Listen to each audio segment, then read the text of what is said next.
Hi guys, Melody Nicole Sibley, and this is going to be a review for Love is Blind Season 2, Episode 10, The Weddings. Okay, so my notes, because you know the first thing you write on like your notes on your iPhone is like the title. So I guess the title is Good Luck Nick. So the show starts off with Nick saying he is down to marry her. I don't know if that's how it starts. I watched it yesterday and I was so tired I didn't get to film. So this is Saturday morning, the day after. Anyways, I'm just like, I can't believe you did that. What it reminded me of is Jamie and Beth from I don't know if you guys seen Married at First Sight. I don't know what season, but Jamie and Beth, they're like super toxic. But they still stuck out the marriage. And I looked it up, they're still married. So maybe toxic love might work.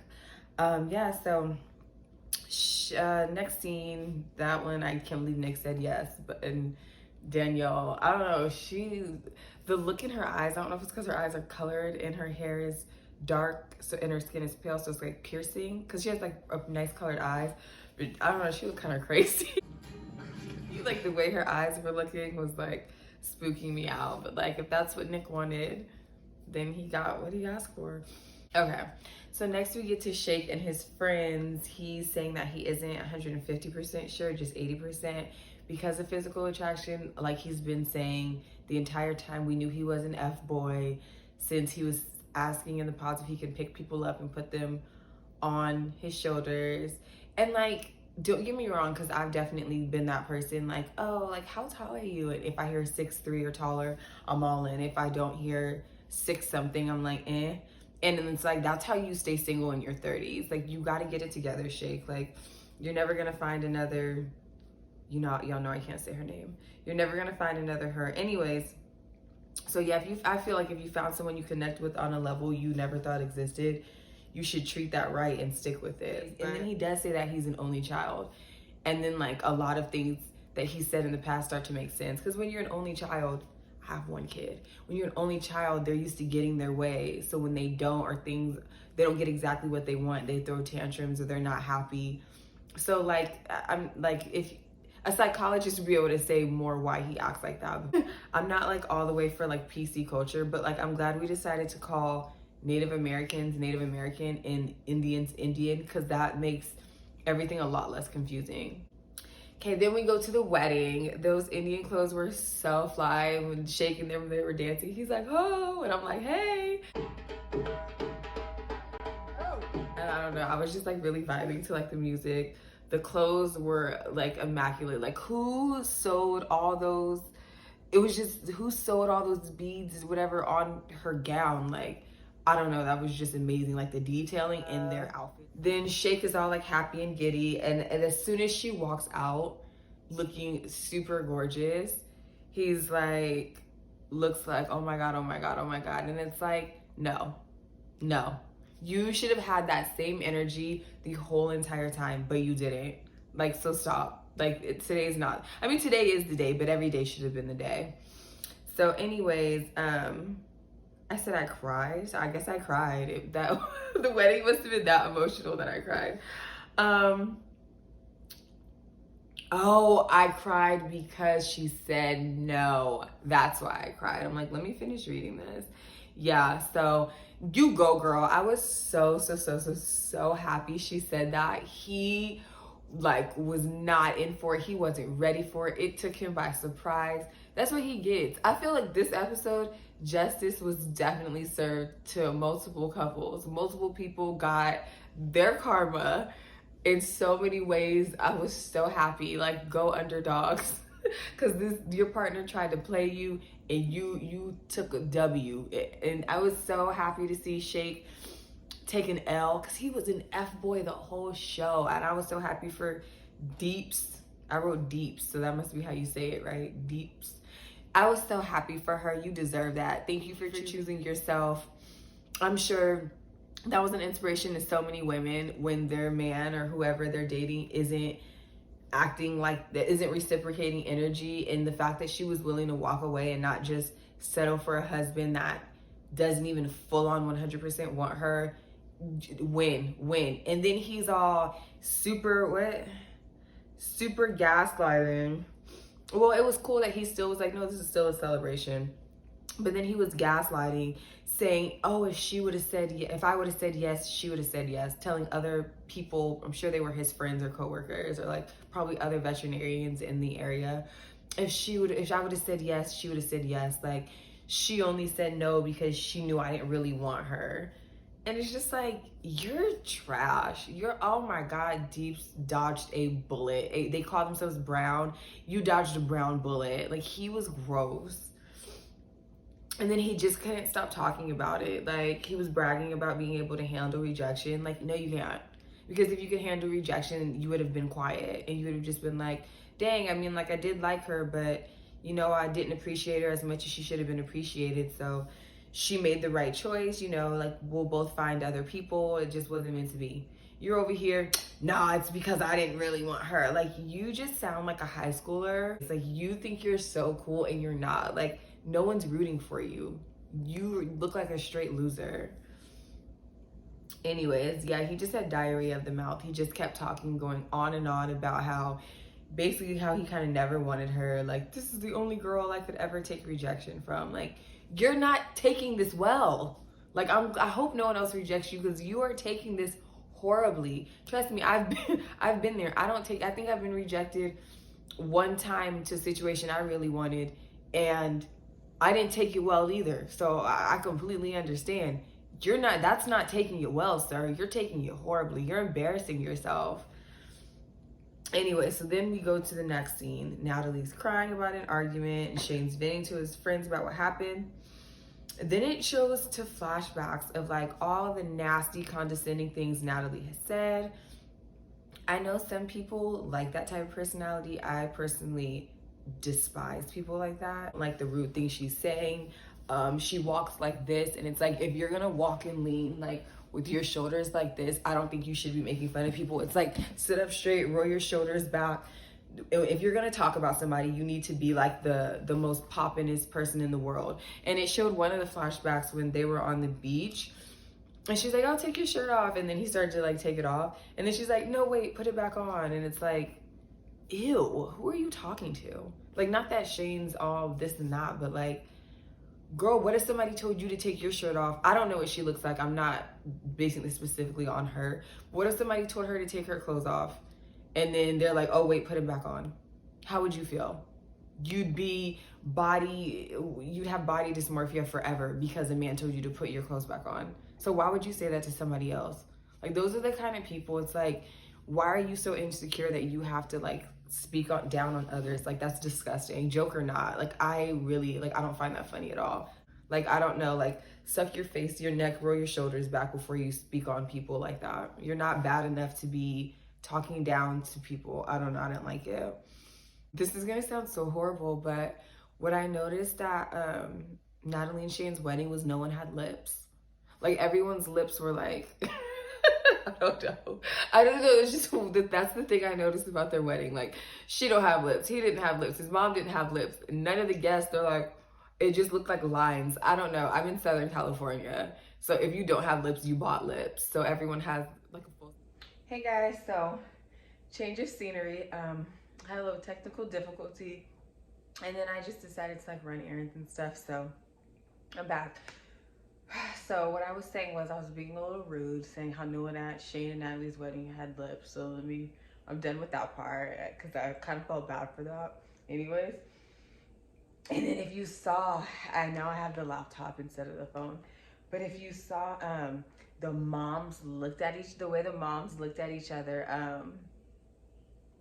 in the wedding, it's like they must have known something because they looked at each other so crazy. Like, what I say?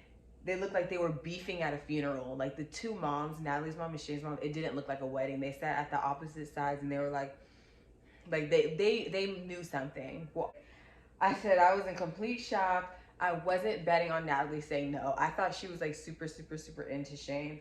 But I guess with what he said, she was over it. Like, well, I guess she said she was down to pursue a relationship with him still. And he's like, chick, you just embarrassed me in front of national television and all these people, my friends and family. Like, let me think about it. I don't know if I want to like do this again with you. But anyways, she was a cold-blooded killer. Like, she showed no emotion. Like, the way she was acting so into Shane the whole time, and then for her to just say no, and like, it seemed like she didn't feel anything. Like, she was just like no, and then she was kind of like just over it after that. Like, he seemed more emotional than she did. It just reminded me of, like, if you've seen Kill Bill the movie, how there's this scene, and like this movie's so old, and like I saw it like when it came out, but I feel like it's Lucy Liu and Uma Thurman, and they're fighting in the snow. She just gave me, Natalie gave me Lucy Liu, cold-blooded killer. I mean, Lucy Liu died in that scene, but like still, she was a killer in the movie, and it just gave me Asian with no emotions. Like, Natalie was tough. That's the toughest day I've ever seen Natalie. Like, she's always like rude, but this day she was like like she had no emotion. Then they step outside to talk, and then the night before, Shane said, I guess Shane had said he hated her and she's the worst thing that ever happened to him. And like, yeah, that's very rude and nasty. So I could see myself not wanting to marry somebody that would have that said that to me after all we had been through over the past few weeks.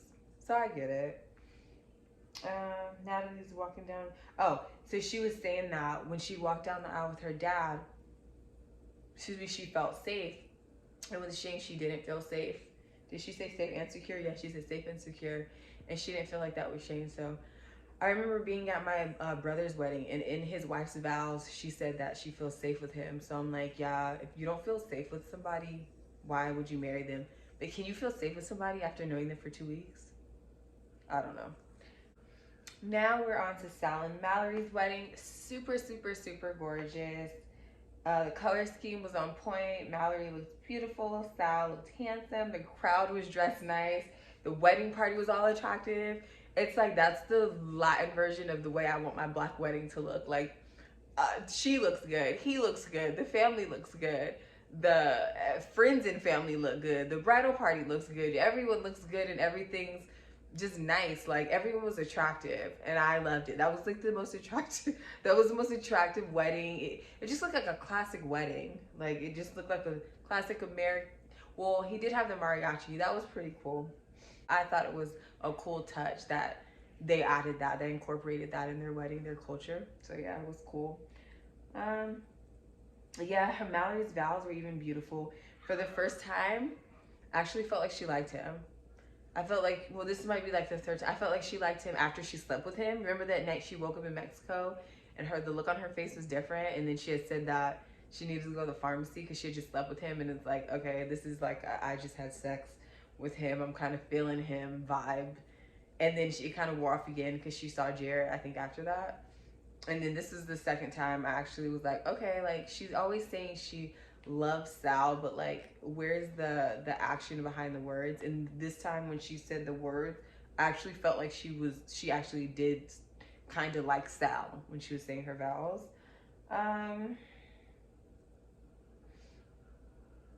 But yeah, it was like, Sal's been showing you how much he cared about you this whole time, and you're finally showing how you feel. Like, no, yeah, Sal said no.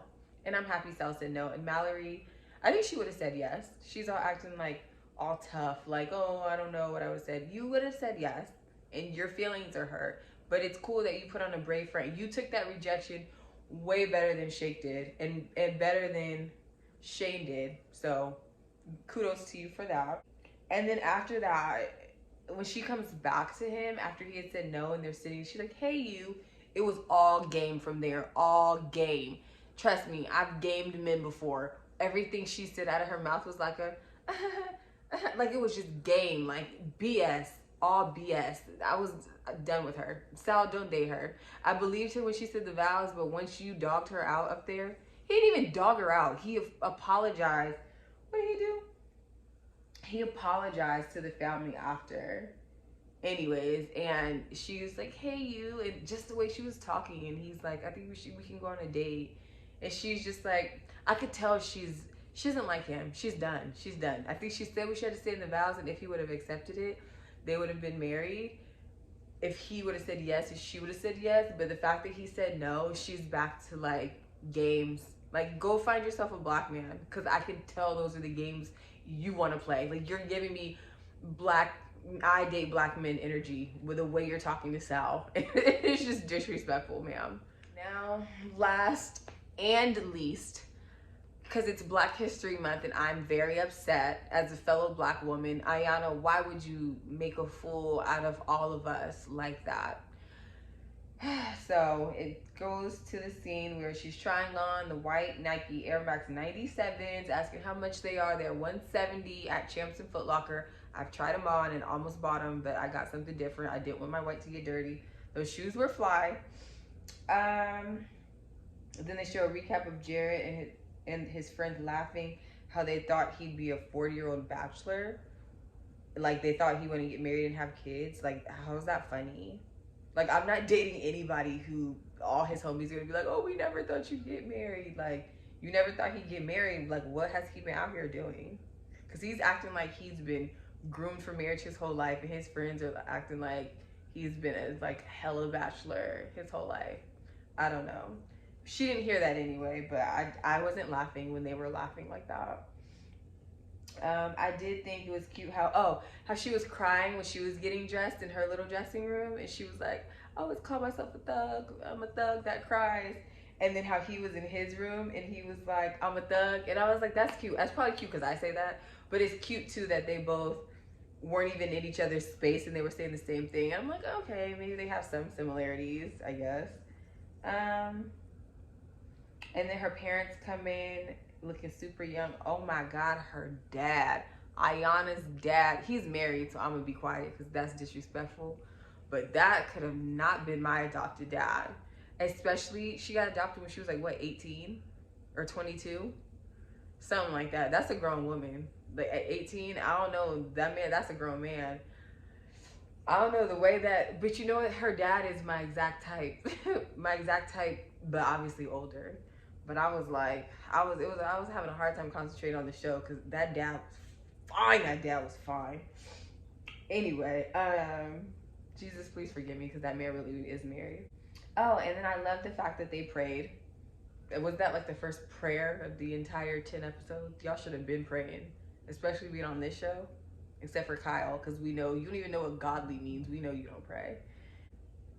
The wedding was pretty. Her bouquet was gorgeous. I love the color scheme of the flowers. Jared's blue suit and the blue suit of the groomsmen, But Ayana looks pretty. She looked nice in her dress with the flowers. I'm glad she kept, I've been seeing her on Instagram and stuff, and she has longer hair. She was put extensions in, but I'm glad she stuck with the pixie for the wedding. That was really cute.